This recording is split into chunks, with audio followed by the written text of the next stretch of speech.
Today we're talking to Maggie, and I'm really excited because Maggie is a horticulturist and just as interested in edible plants and all of the weird little fruits that are out there as I am. We've seen each other around in the same circles, but I had no idea that she was also going home and jamming weird little fruits just like me. Today we're talking about edible plants and how you use them in an ornamental fashion and kind of getting into all of the little like food projects that she brings in from her home garden and then also just other people's gardens and how she utilizes the plants to save the season and share with the people around her. And I don't know, I just, there's something so sweet about that. Welcome to the Relish Gardens podcast, where we have conversations about the intersection between the garden and your life and how all those things are intertwined, how to care for your space, how to prune, basically everything that is related to the design and development of a garden and the keeping of a garden. I'm Claire Liddell Hannon. I'm the founder and lead designer at Relish Gardens, where we build, design, and maintain beautiful gardens. Let's dig in. It's funny because you and I, like, we've been like crossing paths a little bit. Yeah. Have you been gardening forever, or how did you come into gardening? I've been gardening for the last 10 years or so. Oh, okay. Okay. I had like container gardens when I was in college. Didn't really like get super into gardening until I moved into the house that I'm at now. I live in woody suburb, kind of north of Seattle. When I moved in here, the yard itself was kind of a blank slate. It had like a mature magnolia and a nice camellia, but nothing else. Like the whole backyard was just like beauty bark. So I was just like, wow, okay, this is going to be a great place to just go wild and experiment and learn. Yeah. And so that's what I did. I was like, how do I make this boring blank space interesting? I kind of just ran with that. I didn't really know what I was doing, didn't really know anything about plants. I definitely killed a ton of plants when I was starting out. A lot of trial and error, a lot of checking out books from the library, looking at things online. I just kind of did that on my own for like a decade, essentially, getting more and more like into it and obsessive about it and like probably annoying all my friends with how much I talked about plants all the time. And then in 2020, I decided to go back to school because I was just so into plants. A lot of people kind of did a second career change at that point. You know, everything was so weird during the pandemic. I was reevaluating. What am I doing with my life? Where do I see myself in the next 5-10 years? And I just knew I wanted to be doing something with plants. I wanted to kind of like take it to the next level. Went to the horticulture program at Edmonds College, had a great experience there. I was very lucky. When I was at Edmonds, I wanted to do an internship and I applied for the Miller internship and I got it. And so I interned there for a year. And then right around when my internship was ending, they hired me on. The rest is history. It's been doing plant stuff ever since. Did you start getting into preserving at that point, or did you do it? No. So actually, it's funny. My slide into preserving had nothing to do with gardening, really. I was gardening, but I wasn't growing any of my own edible plants or anything. I've always really loved cooking, and I view that as another really creative hobby along with gardening and, you know, visual art. I just kind of taught myself, sort of. I was like, oh, this is a cool kitchen thing I can play around with. And then it was only after I started gardening more seriously that I was like, wow, these two creative things can in a really fun way.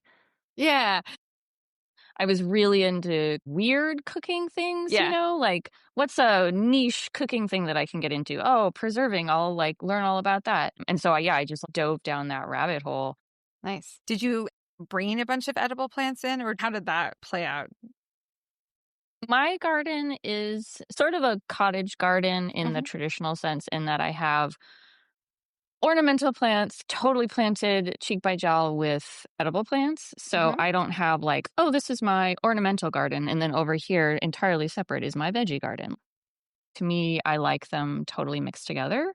Yeah. So I use a lot of things like rosemary, lavender, thyme. I have those mixed in with my ornamental plants. I have some fruit trees over in the side yard that I grow them because I think they're beautiful trees. And then the fact that they produce fruit is a bonus. So for me, I kind of like weaving the two together in a really natural way because I think so many edible plants are really visually beautiful. They don't need to be kind of relegated. I feel like sometimes Right. people have this thing of like, oh, I'm going to have this beautiful flower garden, and then over here in like neat rows and boxes, I will have my veg. And I Right. don't really like that approach. I like them all mixed together. I tend towards the same thing. I think that you can use edible plants in an ornamental fashion. I mean, Yeah, there's definitely like a certain benefit to I get having it. a raised bed. I'm always trying to figure out different ways to do a raised bed. That's can we build this in? Can we make this part of the landscape that you interact with? Don't. There's definitely something very seductive about neat, organized rows of raised bed. That's really beautiful and orderly. But I just want everything in a big jumble together. Yeah. That's my style. Yeah. Do you do any raised beds? Actually, just this past gardening season, a friend was giving away one of those big, galvanized troughs. And I had this just sort of like dead space in between my house and like this retaining wall that was just gravel. And I was like, oh, well, I could put this trough there and grow some stuff in that. We have like a pretty serious deer issue. Like Oh, deer eat tons of stuff. And so yeah. the reason I was excited about this trough was because it's in like one part of my yard that deer don't really go. It was a really fun experiment. I really enjoyed it. I want to do more of it next year. I am always curious about what kind of interesting things people are growing or what you're like really into right now. If anyone who knows me listens to this podcast, they're going to be like, oh my God, she's talking about that plant again. Because I talk about the plant all the time. So I have a quince tree in my garden and I'm obsessed with my quince tree. This year, it was finally old enough and mature enough and tall enough that the deer didn't like eat all the low hanging fruit. So it produced like a really solid harvest this year for the first time. I had like, I don't know, like 25 fruit or something, which Nice. for me was like a lot. I was really Yeah. excited about that. I've slowly been working my way through figuring out what to do with all that fruit. I made quince jam. I made some membrillo, which is like quince cheese, and roasted a bunch. So I've been playing around with all different ways to use quince. Ooh. It's just this like beautiful, fun, weird fruit that I am crazy for. I love that. I had been making things with quince that I had bought at the farmer's market, and that was super fun, and I loved it. And then, this year and last year when I actually had my own harvest that I got to do things with, it just made it that much more special. There was that much more of a connection between, this thing that I had grown to this food that I had made that I could share with people. It Yeah. just was this like lovely full circle moment. It's a very kind of intimate thing to make something with your hands and then give it to somebody. I think it's lovely. I couldn't agree more. I absolutely adore quince and the smell of a quince. It's so floral and it's like so amazing. indescribable. Yeah. It's like putting perfume love on it. your counter, Mhm. I sometimes I want to like squeak out a little bit more of the time and I'm like, oh, I have to actually use these because I know, really love right? the scent of them. I put one in my car and it perfumed my whole car. It was a great hack for my car. Just as long as you don't lose it. I know. It just like sat there on my passenger seat for a couple days, making my car smell amazing. And then I brought it back into the kitchen. I love that. I love that. I've just always loved quince, and I've got like it's hard to find. It's expensive when you do find it. I was just like, well, I should just plant my own tree, and then in a couple of years, I'll have all the quince I want. And now I'm at that point. And then next year, you're going to be like, oh my gosh, let me tell you about this then I'll quince. be sick of quince. I'm over it. I have too much. I can't even get it out of my car now. I hope I never reach that point. I hope I never reach quince saturation. I probably should grow it. Every year, somebody gives me a whole, like 2 bags of quince. Yeah, she's got a big giant tree, and every year she parses it out to all these people, and she gives me the quince, and I'm like, well, I probably don't need to grow this because I got the hookup. There's this pie that I want to make. I haven't made it because I always end up doing other things with the quince, and you run out of stuff. It's like an upside down quince pie type. Ooh, like a tarte tatin? Like, I bet that would be so good. I'm going to have to see if I can find it and send it to you. Then you can let me know Yeah, how I it would love is. that. I feel like most of the people also that like have a quince tree in their yard are always giving away the fruit. Like they never actually want to do anything with it. Like people never Yeah. know like, what am I going to do with this weird fruit? It's very fun to experiment with and just play around with all the stuff you can do with it. Yeah, it can be a lot of fruit, right? I For mean, sure. to process, and so I Yeah. totally get that. There's definitely that barrier of entry for Yeah, people. after you're done with 2 bags of fruit, you're like over it. That actually leads me to the other thought. You gave me a whole bunch of medlars. I was hoping that you would tell us a little bit more about them because I've loved them, but I haven't actually had access to them. So last night we put the medlars all out and put them faced up and tried all the medlars because some of them had started blooding already. Oh, okay. Did you try one that was blooded? Did you like it? I did. It's good, right? It's an interesting. It grows on you. Yeah, initially I was like, this isn't, I kind of, everybody had said it, it tastes like applesauce or it's a little bit like applesauce, but it's not quite as sweet, but it does definitely have that texture, and it has, I don't know if the one I had, I'm going to try a couple, it had a little funk to it, because it's Yeah, got a little bit of maybe you like got one that was a pungency, little but off. I'm like, Yeah. is this one a little extra pungent? It's like started to self-ferment. Sure. Yeah. I mean, But you do have to watch out for that. It's a very fine line between ripe and rotten with medlars.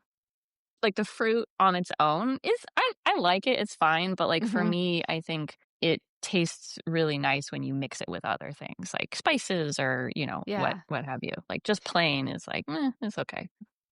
I love the tree because Oh, it's a it's a great tree. beautiful tree. It's like a beautiful landscape tree. It's not Absolutely. too huge. Hmm? I don't know if have you seen it have the kind of issues that we have with, because it's related to an No. apple. So I'm just Yeah. wondering if you had to treat it for anything, or because you're caring for a No. medlar. But It's a great landscape tree, yeah, beautiful fall. Right now, the fall color is so spectacular. It's orange and gorgeous. Gorgeous blooms in the spring. It's really drought tolerant. Like you said, it doesn't get that big. It hits all these check marks of what makes a tree a nice tree. right. And we haven't had to really do anything for it. It's very hands off. We don't really do anything for it. So, yeah, it's a very easygoing tree. Most people are not going to take the medlar and eat it like you would an apple. But the reality of Right. it is that if you have an apple tree here, often you either are having to spray or do something it. to make the fruit edible. Mm-hmm.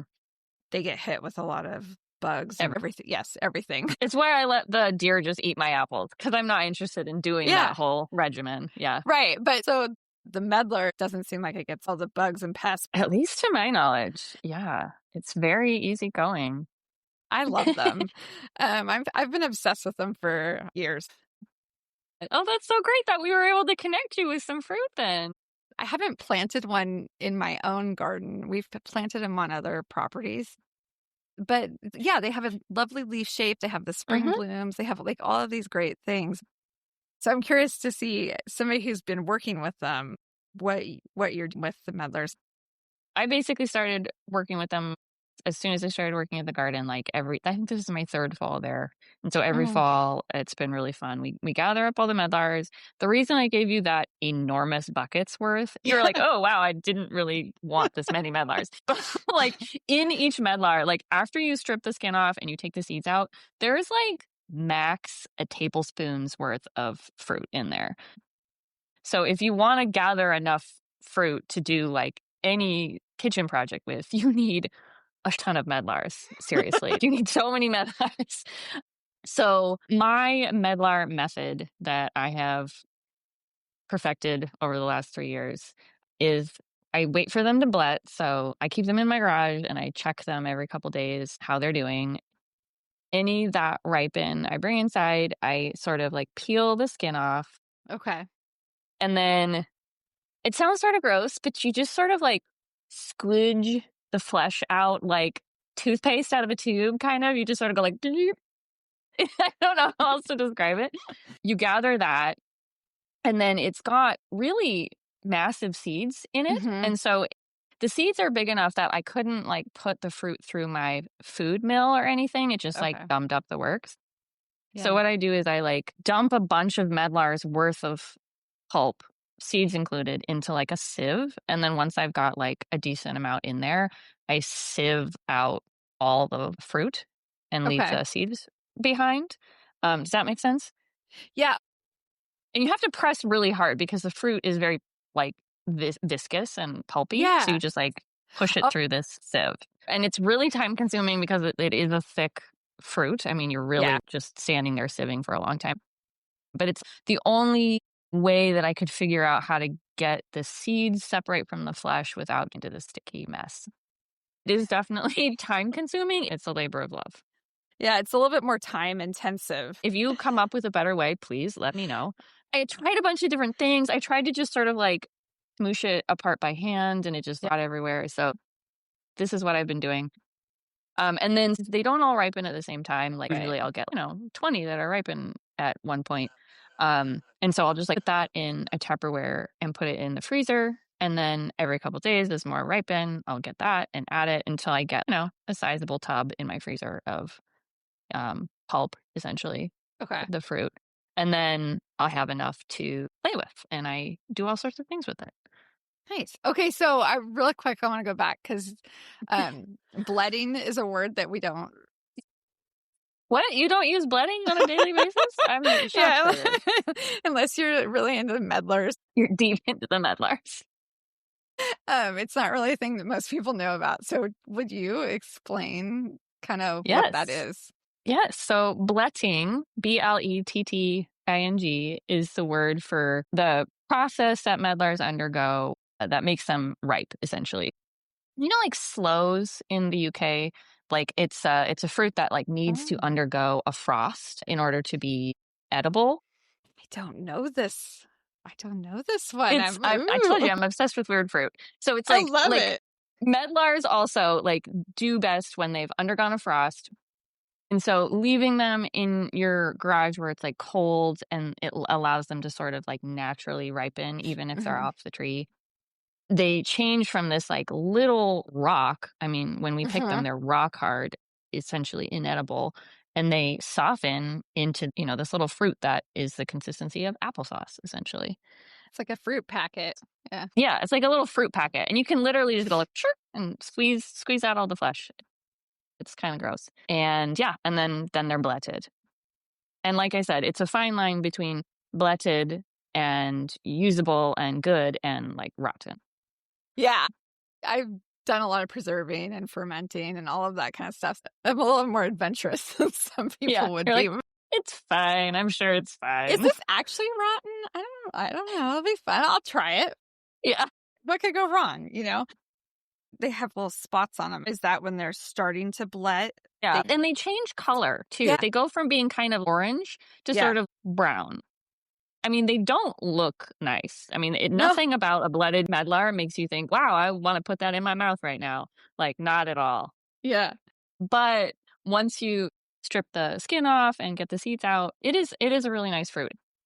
The last couple years for the holiday party at the garden that I work at, I've made little individual medlar mince pies. I take all of my medlar puree that I have gathered all November and put it in the freezer. And I mix in, spices, some candied orange peel, sugar, butter, and it makes this really lovely pie filling.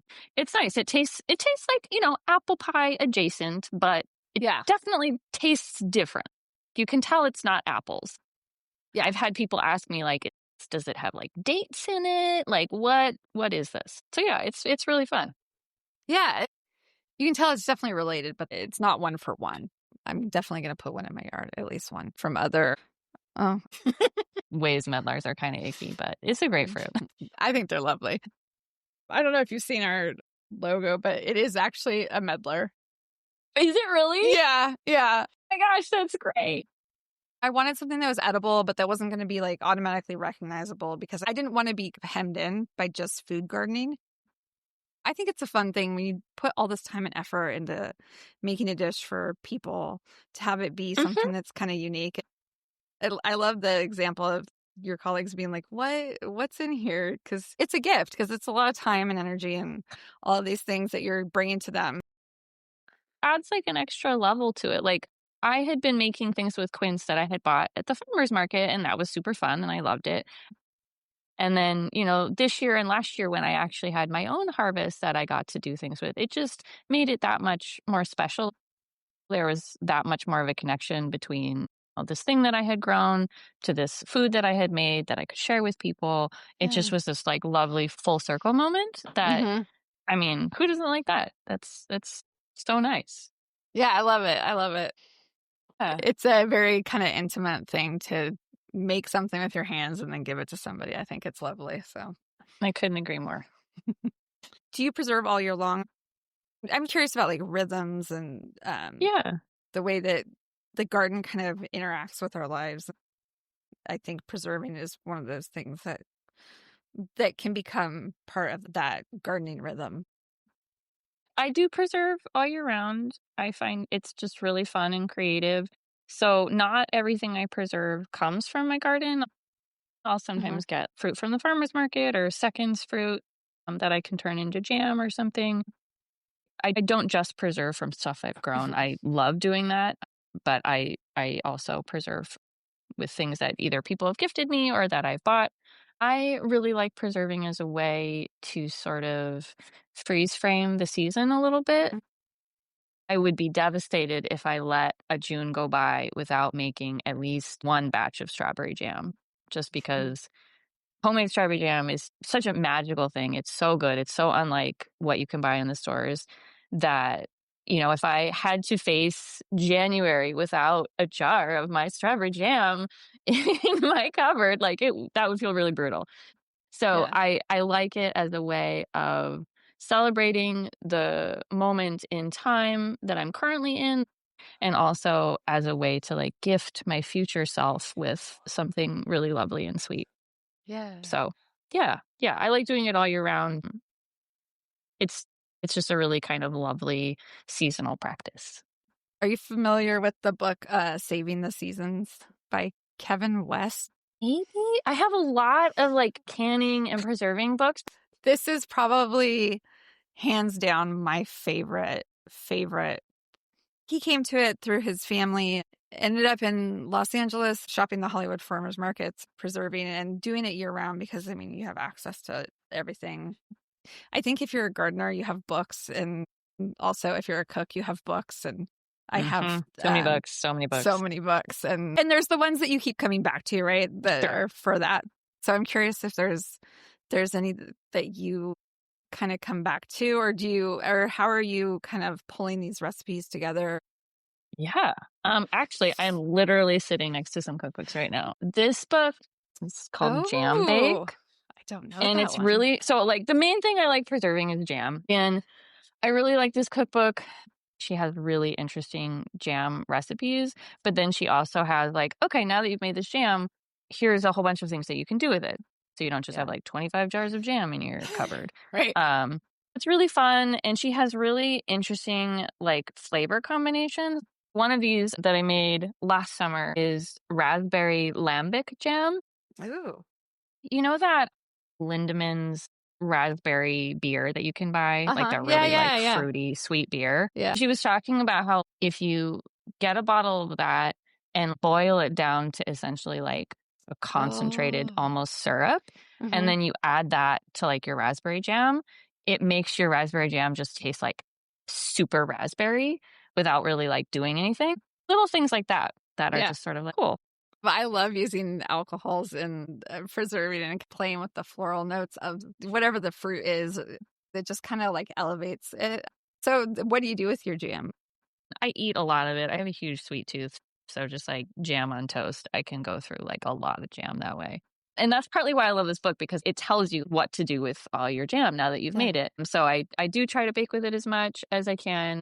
And then I give a lot of it away. I really like giving it away.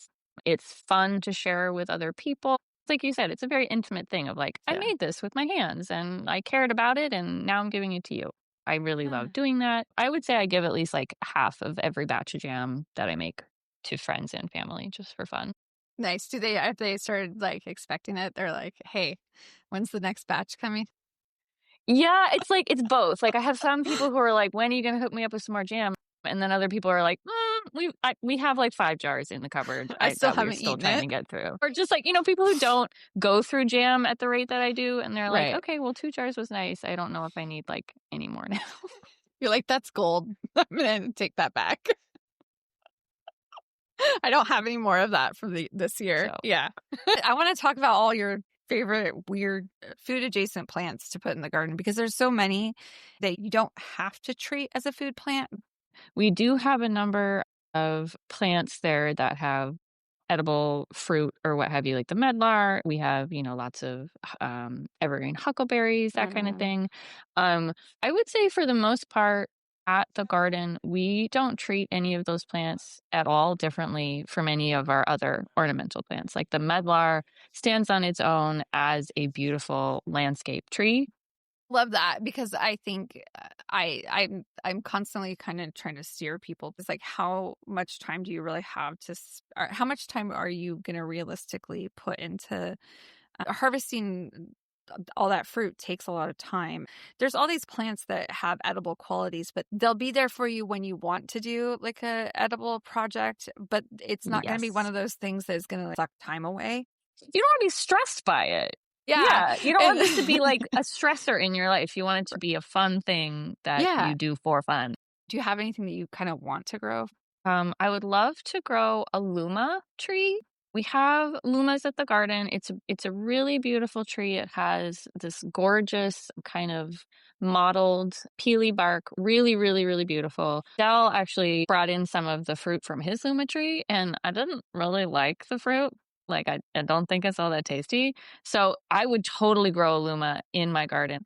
I think it would be so fun to have that tree, but I really don't want the fruit. I mean, maybe I would try to like cook with it, and maybe I would like it better if I cooked it. Yeah. But I would grow that just for visual aesthetics alone. I'm not familiar with that. I'm learning all sorts of new things, all sorts of fun things to add into your garden. I want to grow Szechuan peppercorns. Can you grow those here? Yeah, they were growing them down at the Beacon Hill Food Forest. And oh my gosh. Yeah. I did not know you could grow those here. Wow. Okay. I think I've seen them at some of the nurseries, some of the wholesale nurseries before. Cool. So that's one of the ones I'm like, that's on my kind of like list to grow. Yeah. And especially the Szechuan ones, because they like kind of numb your mouth a little bit. I mean, I wouldn't say it's an amazingly beautiful ornamental plant, but I would be interested in growing it purely for the peppercorn, and they can be hard to find sometimes. So it's like things like that. It's like, how do you get those into your life? I certainly wouldn't eat all of the peppers from the bush, It's a lot of peppercorns, but I think it'd be fun. Yeah. And there's something to be said for just like that novelty, of like, wow, I want to try this. I want to experience this. It's really important to be realistic about when you're growing something in your garden and you're growing it specifically to eat it. Do you even like that thing? A friend of mine gave me some ground cherry starts, and I was really excited. I was like, oh, cool, ground cherries. These look so fun. I don't really like them. It's not your thing.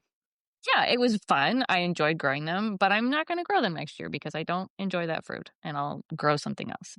If you're going to spend all this time watering and fertilizing and growing this crop, you want to make sure that you actually really like it. Well, I really appreciate your time and that you were willing to come on. I totally want to at some point we'll have to trade, our favorites, but. Well, and keep me posted on how your medlar experience goes. I hope you have fun bletting all of your medlars. I was trying to get other people to taste it, and some people are less interested in tasting it than I was. So. Here, have this squishy brown fruit that looks freshly rotted. Don't you want some? Look, it mushes and it squeezes out mushy. Yeah, sign me up for that. Sounds like a great thing. I know. Let's make it our logo. Well, it was great talking to you. Thanks for coming on and being our first non-Stevie conversation. Thank you for having me. It's very fun to nerd out about all this stuff. That's it for today's episode of the Relish Gardens podcast. If you love this conversation, make sure to subscribe. We've got new episodes every week. And if you know a gardening friend who'd love this, send it their way. Sharing the show helps grow our little garden-loving community. Until next time, I hope you find something in your garden to truly relish.